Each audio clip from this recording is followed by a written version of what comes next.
What's up, everyone? Usopp Studios here with another video talking about Become a Killer, or BAK for short.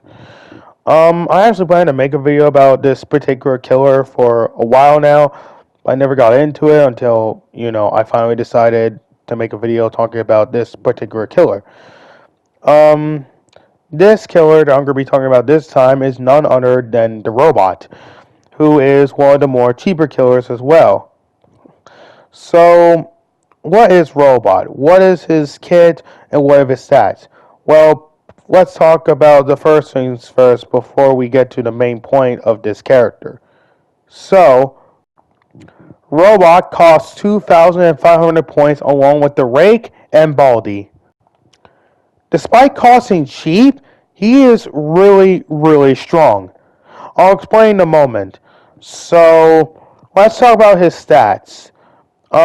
He's got like at least a decent amount of health, from what I can tell in this gameplay, and he actually has two types of like.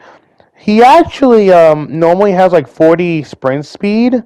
However, there's a nice touch to it.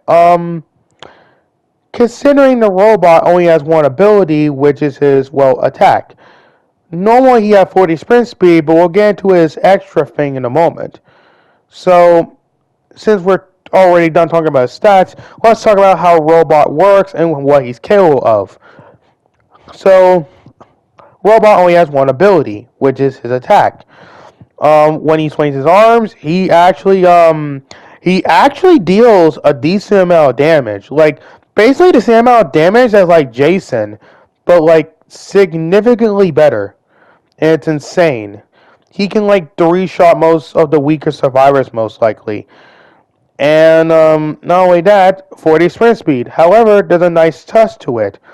When you unequip his attack ability, he actually gains 50 sprint speed, which is enough to catch up to any survivor, including those pesky speed coil players.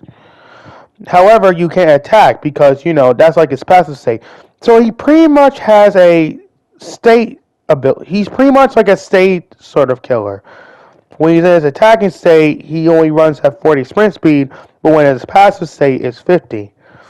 His passive phase can actually be used for many scenarios, which I'll get into in a moment. Now, obviously, you're meant to use the attacking state to, basically attack. For his passive state, you're kind of meant to, use it to, pretty much get around the map faster.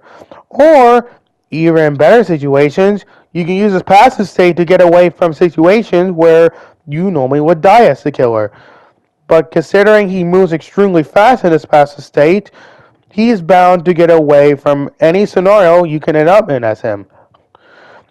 Or, there's a nice trick that you can do with the robot's passive state.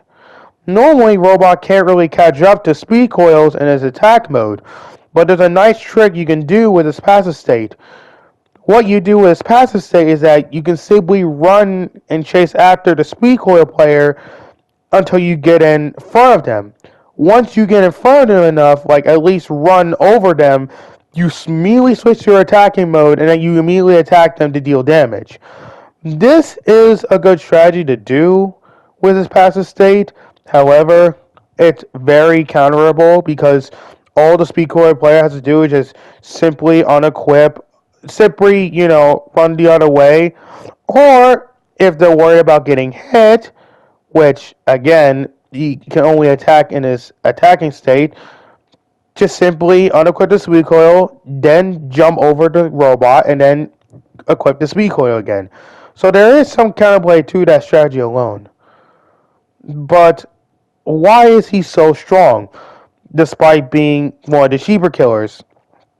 Well, considering the fact that he can really just be in his passive mode to pretty much catch up to you in most scenarios, pretty much catch up to any survivor in general,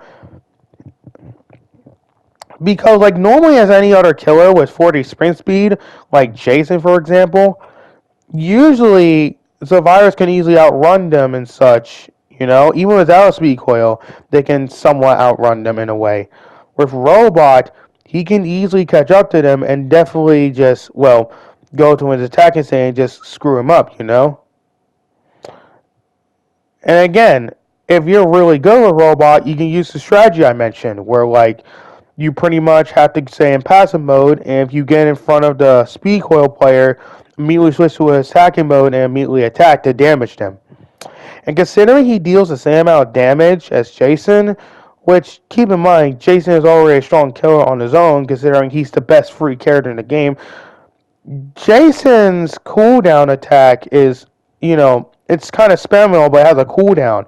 The robot's attack really has no cooldown. So you can just spam it as much as you want. And despite the fact that it deals the same amount of damage as Jason's machete, makes him significantly better than Jason in many ways. One, the assassin ability really being able to help you to catch up to most survivors, as long as they don't have a speed hole, obviously. Two, being able to travel around the map faster, which means it makes it easier to find survivors. And three, the strategy I mentioned, where you can just simply use the passive state to catch up to speed coil players and at least get in front of them and attack them with your attacking state immediately. Again, this is counterable if you just simply jump over the robot and then switch back to your speed coil because you can't jump with the speed coil on. Despite only costing like 2,500 points, he is really strong. You can easily unlock him like maybe like in a half an hour or so, maybe. Maybe actually no, maybe like 10 minutes possibly, or even less than 10 minutes, considering he's really cheap. Yeah, he's more expensive than like the killers with 1,000 points. 2,500 points is still pretty cheap, especially for a character like Robot who is really, really strong. Better than Jason, pretty much. Which that is supposed to be the case, because Jason's the free character. He's supposed to be balanced. And then there's Robot who only costs 2,500 points. But the moment you get enough points to play as the other characters, you don't really have to play as the free characters as much anymore. Unless you want to play as them anyway, because, to have fun. But when it comes to, hunting down survivors and killing them doing a good job killing them, Robot does his job way better than Jason. And that's just saying something. Anyways, in conclusion, Robot is definitely OP in some sort of way. Yes, even though he cannot attack in his passive state, but because of the fact that he's way faster in his passive state, makes it so he can traverse around the map a lot faster, and he can find survivors faster too.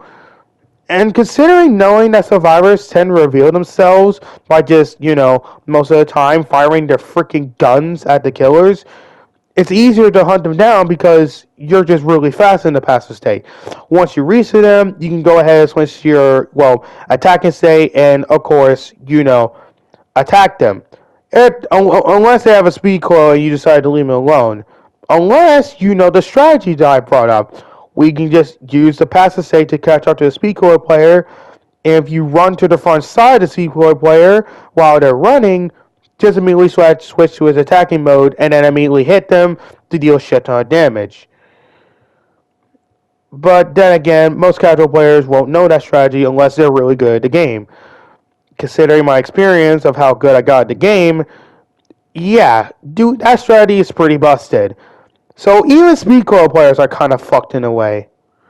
Anyways, that's all I really gotta say with Robot. I hope you enjoyed this video. If you really did, make sure you leave a like, comment down below. Actually, you don't have to do that. I just want to say, you enjoyed the video, that's good to hear. Now, I do want to bring up one last thing before I end the video. The strategy I was talking about with Robot, where you just use the passive state to catch up. I hope that is not an exploit.